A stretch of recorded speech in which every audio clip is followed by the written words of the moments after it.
지난 2월 12일자 매일경제신문에 박윤애라는 기자가 우리가 좀 읽어볼 만한 기사를 하나 내었습니다. 무슨 기사인가 하면은 최근 이 TV 방송 트렌드가 뭐냐면 부부의 갈등을 소재로 하는 예능 프로그램이 너무 늘고 있다는 거예요. 여러분 보셨을 거예요. 뭐 이혼 숙녀 뭐라 그래? 캠프라든지 당신의 결혼은 안전합니까? 오은영의 결혼 지옥 등 무려 10개 이상의 컨텐츠 프로그램이 지금 굉장히 인기가 있는데 좀 우려스러운 것은 어떤 방송은 좀 수준 이하예요. 그저 그냥 시청률을 높이기 위해서 부부들의 등장시켜서 막장 대화를 하게 하는 그런 방송도 있습니다만 좋은 프로그램도 있어요. 실제로 거기에 나온 부부들이 갈등이 해결되고 회복되면서 실제 가정들이 살아나는 좋은 프로그램도 있는데, 특별히 그렇게 부부들이 회복되는 경우 이 부부가 그 프로그램을 통해서 잘 살아나는 부부들에게는 한 가지 특징이 있다는 거예요. 몇 가지요? 한 가지요. 그게 뭐냐면은 거기 출연한 부부가 다 갈등이 심하잖아요. 마치 단 한순간도 같이 있고 싶지 않을 정도로 막 갈등이 심하거든요. 그런데 회복되는 부부는 그렇게 싸우더라도 각각 상담을 이렇게 해보면 그 방송이 나오잖아요. 둘 다 그 내면에는 우리가 다시 좀 뜨거워질 수 없을까 하는 그 빛은 약하나 조금이라도 열망이 살아있더라는 거예요. 그러니까 곧 갈라설 것 같지만 회복의 열망을 가지고 있고, 그런 부부들은 결국은 방송 끝날 때쯤에 회복이 되더라는 거예요. 제가 이 기사를 읽다가 이거 우리 신앙생활에 한번 적용해 보면 좋겠다 이거예요. 예를 들어서 여러분, 우리 신앙생활도 사실은 연애 같지 않아요? 하나님 아버지와 우리 사이의 사랑의 교제예요. 이 하나님과 우리의 관계는 막 뜨거울 수도 있고 언젠가 이렇게 차질 수도 있는 거예요. 그러나 가만히 있는다고 하나님과 우리 관계가, 우리 신앙이 다시 뜨거워지는 건 아니에요. 적용해 본다면 똑같아요. 우리 내면 깊숙한 곳에도 이런 열망이 있어야 돼요. 한번 따라 하십시다. 다시 뜨거워질 수 없을까? 이 열망이 필요해요. 예를 들어서 예배가 식은 분이 있다고 쳐봅시다. 그냥 예배 계속 드린다고 살아나는 게 아니에요. 나의 예배가 다시 뜨거워질 수는 없을까? 열망을 가지셔야 돼요. 기도가 차가워진 분이 있을 거예요. 이때 내 기도가 다시 뜨거워질 수는 없을까?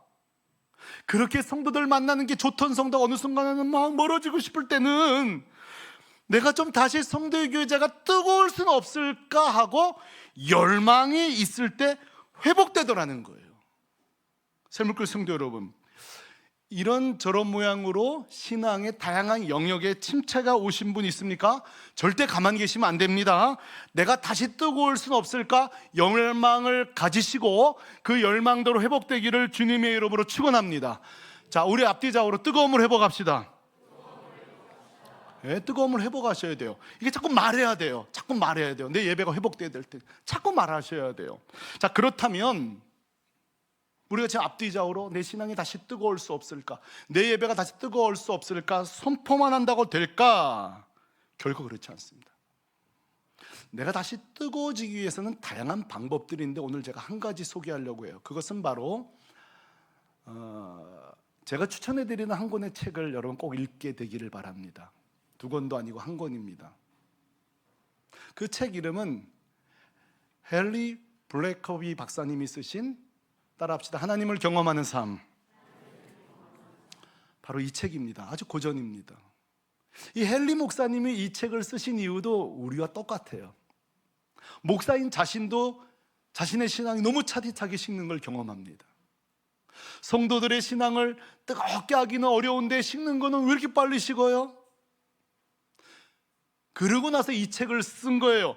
어떻게 하면 침체된 성도들의 신앙의 불꽃을 다시 좀 뜨겁게 만들 수 있을까 해서 이 책을 썼고, 이 책에 10가지의 방법이 등장하는데 오늘 우리 교우들에게 제가 3가지를 좀 소개하고 싶어요. 이 3가지를 소개할 때에 이거 또 그 이야기가 그 이야기. 그러지 마시고 어린아이처럼 여러분 반응할 수 하면서 이 설교를 듣게 되기를 축복해요. 첫째는 무엇이냐? 하나 따라합시다. 하나님의 말씀에 귀를 기울이라. 여러분, 남녀가 있다고 쳐봅시다. 남녀의 사랑이 뜨거워지려면 자꾸 만나야 돼요? 전화통화만 해야 돼요? 사랑 안 해봤어요? 자꾸 만나야죠. 내가 널 사랑하는데 만날 시간은 없어? 그건 진짜 사랑 아니에요. 진짜 사랑하면요, 만나고 집에 가서 또 전화해요. 또 전화해요. 왜? 자꾸 알면 알수록 더 사랑하는 것처럼 신앙생활도 마찬가지예요. 여러분, 이게 너무너무 단순한 이유 같지만요, 하나님의 향한 우리의 뜨거움은 언제 불타는지 아세요? 하나님의 말씀을 통해 알면 알수록 하나님을 향한 사랑은 불타오를 줄로 믿습니다. 이건 너무 쉬운 얘기라고요? 실천하고 있지 않고 있잖아요. 왜 식지? 왜 식지? 사실은 하나님을 향한 사랑이 식은 게 아니라 말씀이 식은 거예요. 더 깊이 보셔야 돼요. 더 근본적으로 보셔야 돼요. 첫째, 하나님의 말씀에 귀 기울이라는 거예요. 둘째는 이것입니다. 따라합시다. 하나님과 일상에서 교제하라. 이 말은 뭐냐면은 일상생활에서 여러분 자꾸 말하는 거예요. 하나님 어떻게 하죠? 내일 거래처 만나는데 어떻게 하죠? 하나님, 우리 아이가 벌써 중학생이 됐네요. 어떻게 하죠? 중3 때 공부가 확 어려워진다는데 어떻게 키우죠? 하나님, 제 자녀가 취업을 앞두고 있네요. 어떻게 하면 좋지요? 결혼을 앞두고 있네요. 출산을 앞두고 있네요. 내 노후 준비는 어떻게 하죠? 계속 물으라는 거예요. 좀 정신 나간 사람처럼 말이에요. 물으라는 거예요. 하나님 어떻게 하죠? 여러분 묻고 계세요? 하나님께 묻고 계세요? 기도하면서 친밀하게 이 묻는 사람들이 신앙이 뜨거워지더라는 거예요. 자, 그런데요, 오늘 제가 정말 심지어 말하고 싶은 건 세 번째예요. 세 번째가 뭐냐? 한번 따라 하시다. 내 삶 속에 하나님의 일하심을 발견하라. 보세요, 이거예요. 여러분 가정에서 살림하면서도 하나님의 일하심을 경험하라는 거예요. 일터에서도, 우리 청년들은 캠퍼스에서, 직장생활 속에서 하나님의 일하심을 발견하는 사람이 뜨거워진다는 거예요. 사실 이거 모르는 사람이 누가 있어요? 이 내용들 솔직히 여러분 누가 몰라요? 근데 막상 질문해 보면 이게 어려워져요. 과연 일상에서 어떻게 하나님 일하심을 경험할까?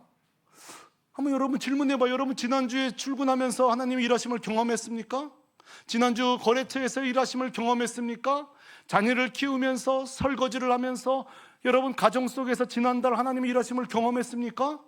막상 질문해 보면 할 얘기가 없을 분이 있을 수 있어요. 그렇다면 어떻게 하면 우리는 일상 속에서 하나님의 일하심을 경험할 수 있을까요? 샘플이 필요해요. 그럼 오늘 샘플을 말씀드립니다. 그대로 하시면 돼요. 바로 우리가 계속 지켜보고 있는 두 사람, 두 정탐꾼처럼 말입니다. 결론부터 말하면 이 오늘 여리고의 이 두 정탐꾼은 그 여리고 성에서, 일상에서 하나님의 일하심을 경험하게 됩니다. 오늘 이걸 우리가 발견하는 것이, 제가 설명하는 거고 여러분 이것을 수납하는 것이 제 설교의 목표예요. 자, 지난 말씀을 한번 잘 기억해 보셔요. 두 정탐꾼의 사명이 뭐였죠, 여러분? 두 정탐꾼의 사명은 세 가지였어요. 여리고로 침입하는 거, 침투하는 거, 잠입하는 거죠. 그리고 그 땅을 잘 정탐하는 거, 그렇죠? 그리고 무서하게 귀환하는 거. 이것이 이 정탐꾼의 사명이에요. 이 모든 업무를 마치고 돌아와서 12지파와 지도자 여호수아 앞에서 당당하고 멋지게 선포하는 장면이 얼마나 멋있어요? 너무 근사하지 않아요? 한번 생각해 보세요. 오늘 이 예배 시간에 두 정탐꾼들이 당당하게 서서 우리에게 요단강을 건너 저 여리고를 가는 그 멋진 걸 간증한다고 생각해 보세요. 얼마나 멋있는 광경이에요? 그런데요, 다 틀려버렸어요. 지난주 살펴봤지만 시작부터 민망하고 수치스러운 일이 벌어졌어요. 모든 게 꼬여버렸어요. 왜 그렇죠? 여리고 정탐은커녕 첫날부터 발각되어 버렸습니다. 다 기억하고 계시죠? 그냥 여리고 정탐꾼 그 병사들에게 발각됩니다. 그들이 할 수 있는 일이 싹 사라져 버렸어요. 무슨 멋지게 정탐하고 멋지게 돌아가서 멋지게 보고한다고 다 꼬여버렸어요. 그들이 지금 겨우 할 수 있는 일이 뭔지 아세요? 매우 무기력하게 숨어 있는 일이에요. 멋지게 막 돌아다니면서 정탐하는 게 아니라 너무너무도 무기력하고 수치스럽고 너무너무도 정말 민망하게 그냥 숨어 있는 일이에요. 2번 숨습니다. 한 번은 어디에 숨죠? 3대에 숨습니다. 6절 말씀에 보면 그가 이미 그들을 이끌고 지붕에 올라가서 그 지붕에 올라가서 지붕에 벌려놓은 뭐에 숨겼어요? 지푸라기 속에 숨는, 참 이게 이런 민망한 꼴이 어디 있어요.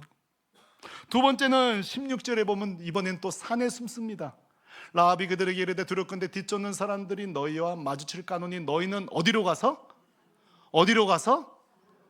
거기서 며칠 동안? 사흘 동안 숨어 있다가. 성도 여러분, 이렇게 모양 빠지는 일이 또 있을까요? 참 민망하죠. 저는 오늘 이 2 정탐꾼을 통해 깨달은 2가지 사실이 있는데 나누고 싶습니다. 첫째로는 이것입니다. 인생은 내 뜻대로 되는 것이 아니다. 우리 청년들이 고개 끄덕인다면 벌써 인생 많은 걸 깨달은 거예요. 이게 한 60대야 깨달을 수 있는 건데, 때론 우리 인생이요, 내 뜻대로 안 됩니다. 여기 계신 분들 다 생각해 보세요. 20대, 30대에 내가 폼나게 성공할 줄 알았는데 내 뜻대로 되던가요? 때론 우리 인생이 이 2 정탐꾼처럼 꼬일 때가 있습니다. 또 2 정탐꾼을 통해 제가 깨닫는 것이 있습니다.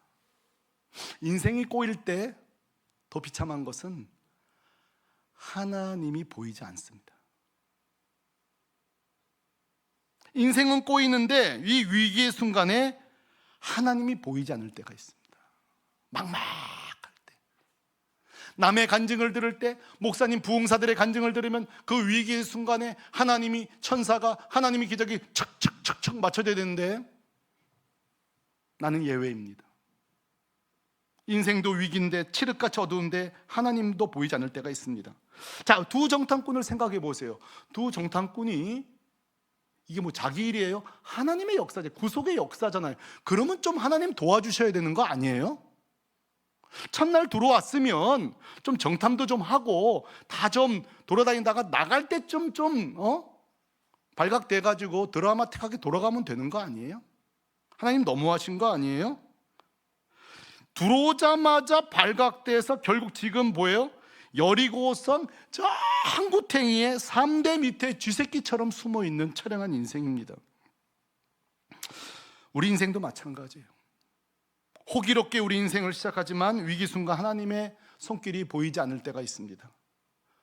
힘차게 세상으로, 우리 청년들 세상으로 막 달려나가지만 어느 순간에 세상 구석대기에 쭈그러져 있는 나 자신을 발견합니다. 엔도 슈사쿠가 쓴 침묵이라는 소설이 있습니다. 읽으신 분 있을 거예요. 17세기 일본의 천주교 박해를 다룬 그런 소설이에요. 여기에 이제 로드리고 신부가 나옵니다. 이 로드리고 신부가 그 성도들이 박해받아 죽어가는 걸 보면서 이렇게 절규를 해요. 성도들이 고통당하고 죽어가는데 하나님은 왜 침묵하십니까? 이 신부의 절규입니다. 성도 여러분, 내 삶에 위기가 오고, 아니 위기는 없지만 아무 일도 벌어지지 않는 것을 기다리는 일, 하나님의 침묵을 기다리는 일은 참 성도에게 어려운 일입니다. 아무리 기도해도 내 삶에 아무 일도 벌어지지 않는 것을 감당하는 일은 어려운 일입니다. 특별히 우리 청년들, 잘 나가는 청년들, 나는 준비가 됐다고 생각했는데, 나는 이만하면 세상이 날 환영한다고 생각했는데 아무 일도 벌어지지 않는 그 시간, 그 침묵, 그 하나님의 침묵을 수용하는 일은 매우 어렵습니다. 그래서 여러분, 그렇게 믿음 좋던 다윗도 이렇게 하나님을 향한 경박스러운 말을 했던 거 아십니까? 시편 83편 1절이요. 다 같이 읽어봐요. 시작. 하나님이여 침묵하지 마소서. 하나님이여 잠잠하지 마시고 조용하지 마소서. 좀 구절 좀 띄워놓으세요. 이게 지금 하나님께 할 소리예요. 하나님 조용히 좀 하지 마세요. 제발 좀 잠잠하지 마세요. 침묵하지 마세요. 저는요 저런 구절을 보면요 동질감을 느껴요. 저게 내 마음인데 때로는 저래도 되는구나 위안을 느껴요. 다윗도 저랬구나. 그 믿음 좋은 다윗도 하나님이 보이지 않아서 저렇게 절규했던 적이 있구나. 그러나 성도 여러분, 제가 중요한 질문을 드려보겠습니다. 이 질문이 오늘 여러분 마음에 중요한 도전이 되기를 바라는 질문은 이것입니다. 하나님이 보이지 않는다고 과연 하나님이 일하지 않는 걸까요? 너무 중요하게 다시 말씀드립니다. 하나님이 보이지 않는다고 과연 하나님이 일하지 않고 계실까요?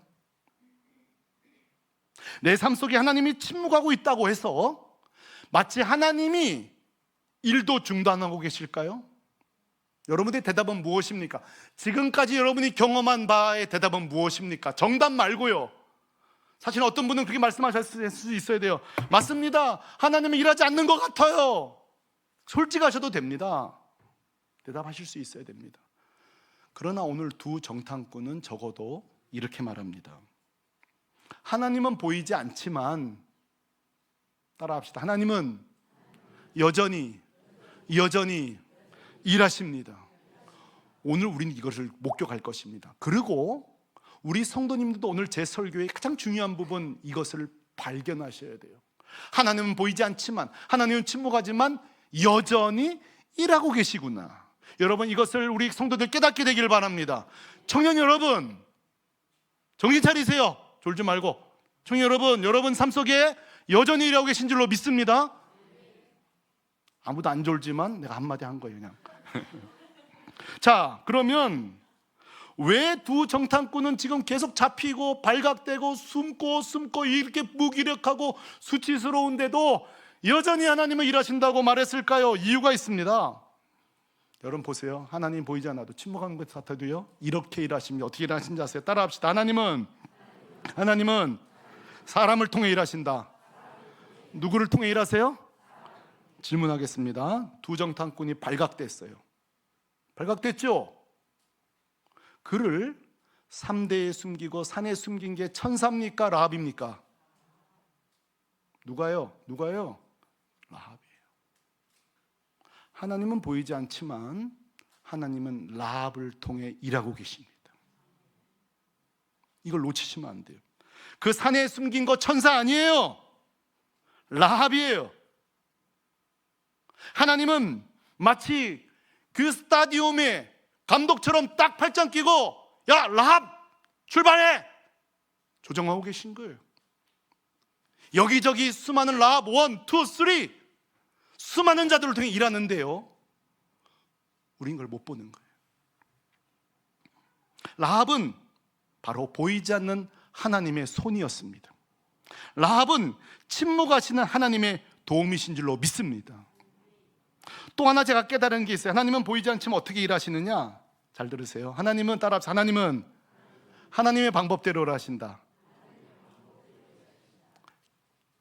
하나님은 하나님의 방법대로 일하신다. 저 문장을 띄워놓으세요. 왜 우리가 이걸 못 보냐? 나는 내 방법을 정해놓고 기도하기 때문에 하나님의 방법대로 일하는 것을 볼 수가 없어요. 제가 기도해요.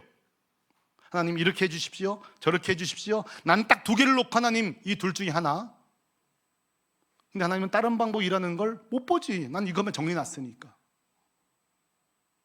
하나님이 일하는 방식을 내가 볼 생각하지 않고 A 아니면 B 내 방법으로만 관찰을 하려고 되니까 못 볼 수밖에. 여러분 보세요. 오늘 하나님은 하나님 방법대로 일한다는 걸 제가 증명해 보이겠습니다. 이제 라합이 두 정탐꾼을 요단강 건너편으로 귀환시키는 방법을 제안하는데 어떻게 하는 거니? 16절입니다. 16절 말씀 한 번 더 읽어봐요. 시작. 산으로 가서 거기서 사흘 동안 숨을 있다가 뒤쫓는 자들이 돌아간 후에 너희 길을 갈지니라. 아멘. 자, 어디로 가서? 산으로 가서. 그럼 여러분 제가 물을게요. 그리고 군대를 갔다 온 분도 있고 안 갔다 온 분도 있습니다만, 우리가 빨리 다시 우리가 다시 복귀한다면, 자대 복귀한다면 최단로를 통해서 요단강까지 빨리 내빼는 게 좋아요? 막 산을 막 돌다 가는 게 좋아요? 어떤 게 좋겠어요? 아니, 가능한 한 최단 거리로 요단강으로 내빼는 게 좋죠. 근데 여기서 라합은 뭐라고 하는 거 아니? 상식적으로 최단 거리 아니라 산에서 4일이나 머물렀다가 가라는 거예요. 이때의 정탐꾼들이 우리를 도와주는 건 좋은데 적어도 이 산악지대라든지 이런 건 우리가 전문가니까 이 방법은 우리가 정하겠습니다 하고 그냥 길로 갔다면 그들은 죽었습니다. 왠지 아세요? 22절 말씀 때문에 그래요. 자, 22절 말씀을 같이 읽습니다. 시작. 그들이 가서 산에 이르러 뒤쫓는 자들이 돌아가기까지 사흘을 거기 머물매 뒤쫓는 자들이 그들을 길에서 두루 찾다가 찾지 못하니라. 아멘. 잘 보세요. 그들은 산에 숨었는데 병사들은 어디서 찾았어요? 똑똑히 보고 계세요? 그들이 라합 말 안 듣고, 라합의 방법은 이건 미련한 방법이야, 잘 몰라서 그래, 그리고 길로 갔으면 죽는 거예요. 그러나 이들이 라합의 말을 순종했어요. 동의는 안 될지 몰라요, 납득은 안 될지 몰라요. 그러나 그 방법을 순종했으니까 산 거예요. 제가 여러분 이 말씀을 보면서 그런 생각해요. 우리도 이럴 수 있겠구나. 우리 주변에 하나님 붙여주신 수많은 라합들이 있단 말이에요. 집사님 이렇게 하세요, 목사님 이렇게 하세요. 그때마다 우리는 이렇게 해요. 집사님 신경 쓰지 마세요, 그건 제가 알아서 할 거예요. 제가 이 부분은 전문가거든요. 우리 집이 제가 가장이거든요. 이 교회 담임 목사가 저거든요. 신경 쓰지 마세요. 성도 여러분, 우리 그 개혁주의가 뭔지 아세요? 우리 이 개혁주의는요, 성령님이 어린 아이를 통해서도 공교회에 말씀할 수 있다는 게 우리 개혁주의예요. 여러분 믿습니까? 우린 누구든지 성령님이 누구를 통해서도 말씀할 수 있는 거예요. 라합을 통해서도 말씀할 수 있는 거고 다 마찬가지예요. 그러나 우리가 귀를 닫고 마음을 닫고 생각을 닫고 판단을 닫고 고작 나 혼자서 살아간다면 여러분의 삶은 굉장히 피폐할 거예요. 우린 계속 산으로 가야 되는데 길로 가고, 어쩔 때는 길로 가야 되는데 산으로 가고, 그러는 가운데 하나님의 의를 이루지 못할 거예요. 성도 여러분, 때때로 내 주변에 하나님의 음성을 존중하시기를 주님의 이름으로 축원합니다. 그러나 쉽게 저로 순종 안 될 거예요. 왠지 아세요? 때때로 목사의 조언이, 이 강대상의 설교가, 때로는 샘터지의 제안이 미련해 보입니다. 부모의 조언이 미련해 보입니다. 너도 청년이고 나도 청년, 니까짓 게 뭔데 나한테 이리라 저래. 리더의 제안이 미련해 보입니다. 그러나 여러분 그거 모르시죠? 하나님의 일은 항상 미련해 보인다는 것을. 산으로 가는 게 그게 정답이 아닙니다. 그러나 길로 갔으면 죽었어요. 때때로 하나님의 일은요, 우리의 예상, 상식, 판단, 과학까지도 넘어서는 하나님이신 줄로 믿습니다.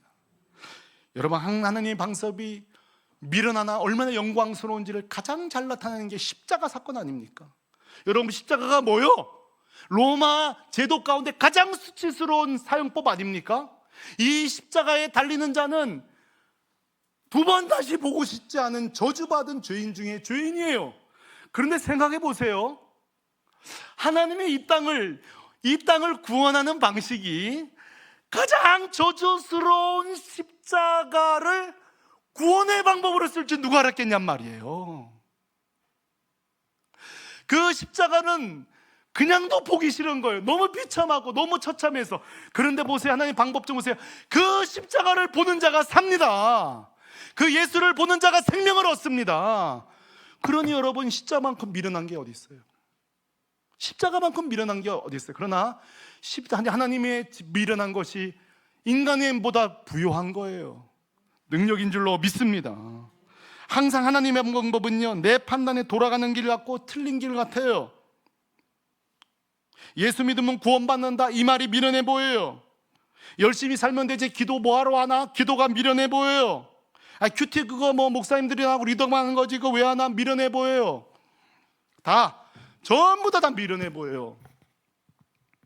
근데요, 미련한 것은 바로 나입니다. 교만한 나입니다. 얼마나 교만한지 하나님과 상의도 안 해요. 하나님과 의논도 안 해요. 상의하고 의논한다는 게 뭐예요? 기도한다는 거죠. 기도하지 않아요. E.M. 바운즈 목사님이 이런 얘기를 했어요. 세상에서 가장 위험한 성도는 재정이 빈곤한 성도가 아니라 뭐가 빈곤한 성도라고요? 기도가 빈곤한 성도예요. 노후 준비는 연금도 몇 개 들고 통장에 잔고도 많으면 될 수 있을지 몰라요. 그것만 준비하는 게 아니에요. 우리가 가련하고 가난하고 영적으로 거진 거를 못 본다면 가장 위험한 성도인 거예요. 제가 E.M. 바운즈 목사님의 저 문구를 본떠가지고 제가 청년들에게 이런 문장을 만들어 봤어요. 청년들이요, 잘 듣거라. 세상에서 가장 위험한 청년은 스펙이 빈곤한 청년이 아니라 하나님 존중. 뭐가 빈곤한 청년이라고요? 리스펙. 역시 내 예상대로 크게 감동은 받지 않고 있어요. 여러분, 청년들 여러분, 여러분 스펙 쌓으셔야 돼요. 요즘 청년들 그러대요. 목사님 취업해도 괴롭대요. 이 자격증 따라 저 자격증 따라 직장 다닌다고 다가 아니더래요. 또 이것 따야 되지 저것 따 계속 스펙을 쌓아야 돼요. 계속 다 쌓으세요. 근데요, 더 중요한 거는 하나님을 존중하세요. 리스펙하세요. 하나님을 무시하지 마세요. 하나님 없이 분주하신 청년들이요, 주의 음성으로 듣게 되기를 주님의 이름으로 축원합니다. 조금만 애쓰면 기도할 시간이 벌어지는데요, 다 쓰고 기도하려니까 시간이 우리에게 오지 않아요. 요즘은요, 저희 아들이 중학생도 얼마나 바쁜지 몰라요. 저보다 더 바빠요. 얼마나 애들 바쁜지 몰라요. 정신 안 차리면 기도할 시간이 없습니다. 그러니까 정신 안 차리면 기도할 시간이 없는데요, 정신 차려도 기도할 시간이 없는 시대라니까요. 왜? 정신 차리면 이것도 해야 돼, 저것도 해야 돼, 막 급한 거예요. 잘 생각해 보세요. 하나님이 복 주시고 하나님이 내 인생 결제해 주셔야 되는데 마지막에 뭘 놓치는지 아세요? 열심히 사는데 최종 결정자인 하나님 앞에 기도나 없이 사는 거예요. 그거 어떻게 되겠어요? 우리가 쌓고 우리가 준비한 것이 뭐가 되겠어요? 오늘 정탐꾼들이 보세요. 겉으로는 표피적으로는 3대에 숨어 산에 숨어 초라하고 수치스럽고 정탐 하나도 못했어요. 지금 사명을 하나도 감당 못했다니까요. 그러고 이제 돌아가는 거예요. 뭘 들고 가야지. 근데 여러분, 아무것도 못 들고 가요. 그런데요, 돌아가서 이 간증 좀 들어보세요. 이 놀라운 간증 좀 들어보세요. 23절, 24절 연속해서 같이 읽습니다. 시작. 그 두 사람이 돌이켜 산에서 내려와 강을 건너 눈의 아들 여호수아에게 나아가서 그들이 겪은 모든 일을 고하고 또 여호수아에게 이르되 진실로 여호와께서 그 온 땅을 우리 손에 주셨으므로 그 땅의 모든 주민이 우리 앞에서 간담이 녹도이다 하더라. 아멘. 성도 여러분, 오늘 우리 정탐꾼의 이 나눔과 우리 센터에서의 우리 나눔을 좀 한번 비교해 보세요. 이 정탐꾼들이 뭐라고 했는가 하니 우리가 그들이 겪은 모든 일을 고하고 그랬죠. 겪은 일, 이게 뭘까요? 발각된 거, 3대에 숨은 거, 산에 숨은 거, 수치를 당한 거, 죽을 뻔한 거, 그거 저거든요. 근데 여러분 말씀에 하나도 등장하지 않아요. 고난 나눔이 아니에요. 뭐 나누는지 아세요? 그 가운데 하나님이 이것도 하셨고 이렇게 살려주셨고 이렇게 고쳐주셨고, 이렇게 우리가 빠져나오게 하셨고, 돌아가게 하셨고, 돌이키게 하셨고, 그리고 그들이 이미 하나님 때문에 간담이 다 녹아가지고 여리고 들어갈 준비가 싹 끝나 있다는 영적인 막 가슴이 불타오르는 보고를 내요. 이게 재밌는 거 아니에요? 벌어진 일은 가장 초라하고 수치스러운 일인데 그 가운데 일하시는 하나님을 경험하고 나니까 가서 보고는 불이 붙어서 보고하고 있다는 거예요. 우리와 어떤 차이가 있는지 아세요? 우리는 이 정탐꾼과 똑같아요. 우리 인생도 만만치 않아요. 여리고 성 만만치 않은 이 땅에 살고 있습니다. 고생도 많이 하고 계세요, 여러분들. 근데 우리는 샘터에 모여서 그것도 하긴 해야 하나 종종 우리는 신세 타령만 할 때가 있어요.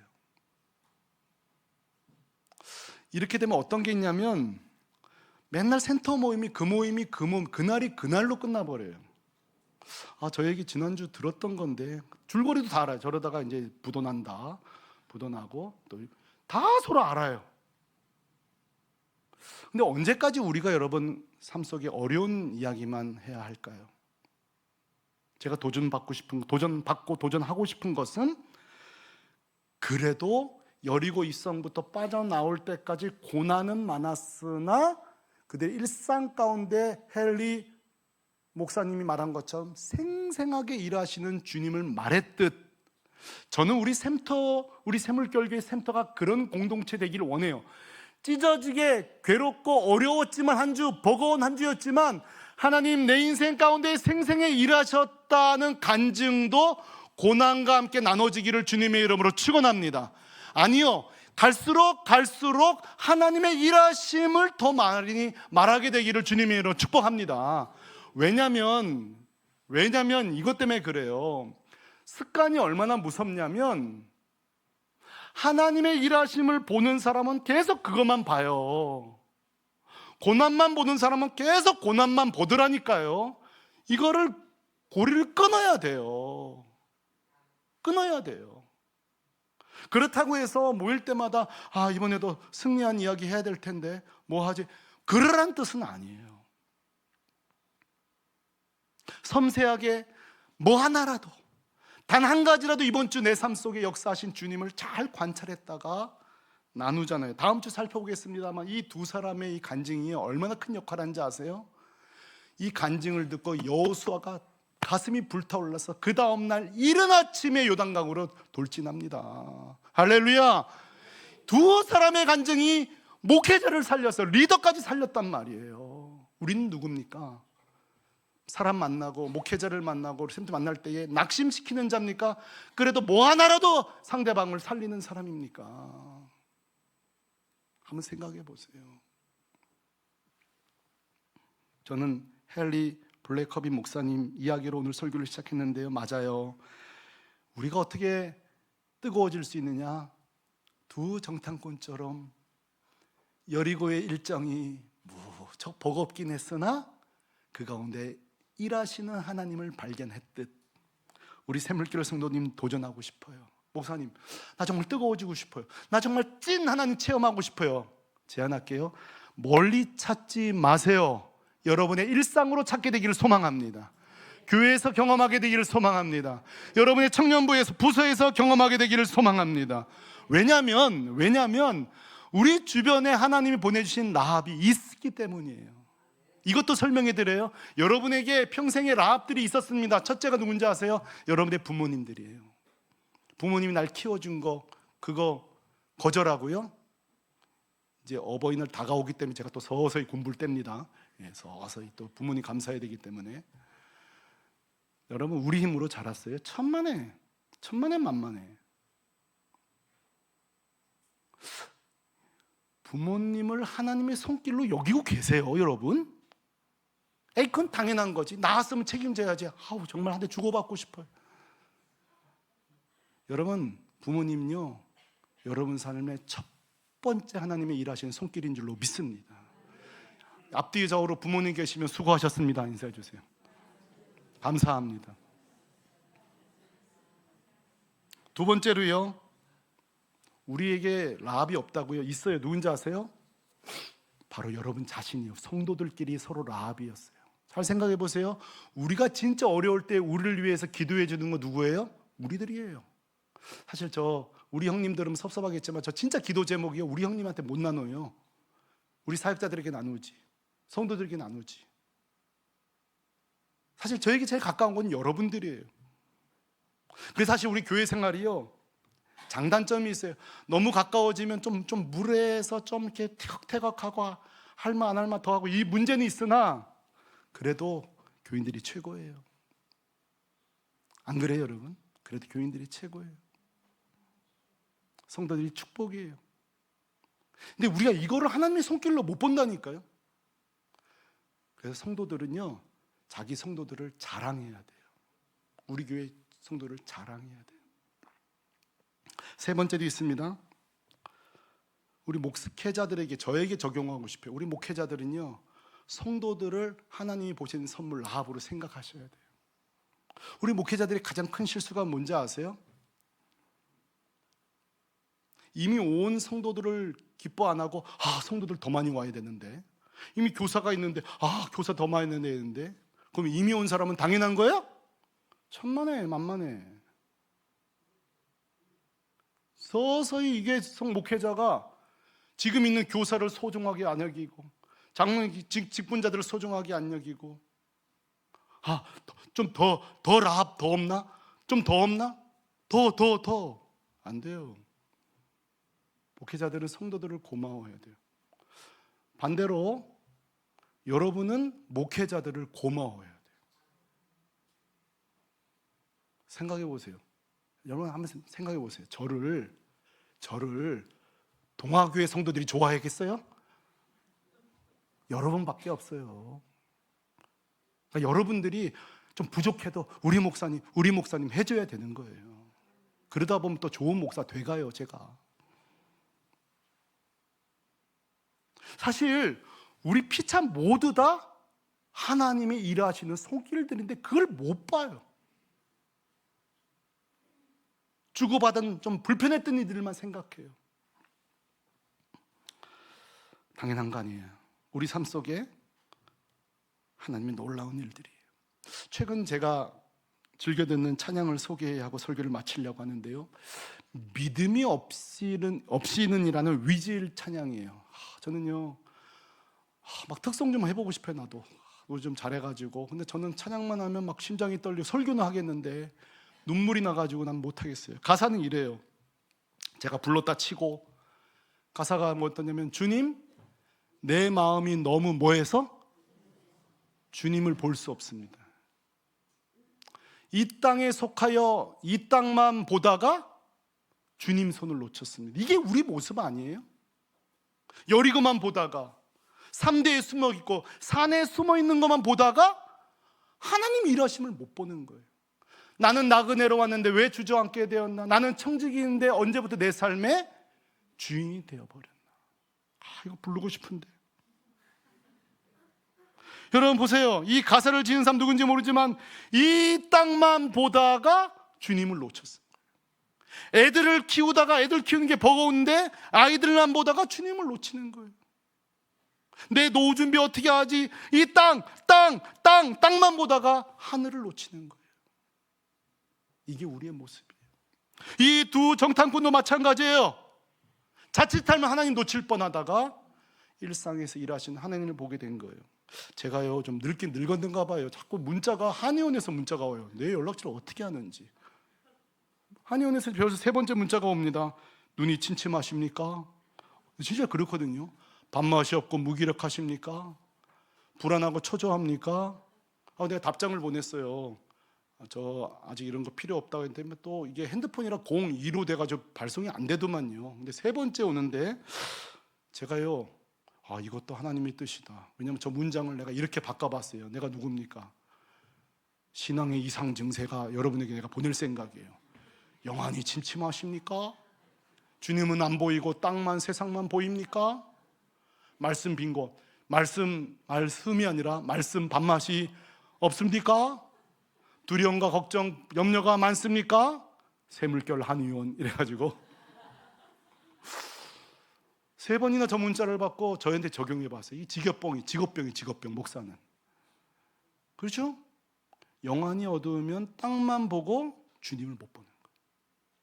그러니 불안하고 초조할 수밖에, 밥맛이 없을 수밖에. 4월 마지막 주 우리 주님이 말씀하십니다. 땅만 보고 세상만 보다가 하나님 일하심 보지 못하고 하나님 손 놓치지 말고 하나님 붙잡고 하나님 손 꽉 붙잡고 두려워 말고 염려하지 말고 살아가는 우리 새물교 성도 되시길 예수 존귀하신 이름으로 축원합니다. 축원합니다. 다 자리에서 일어나겠습니다.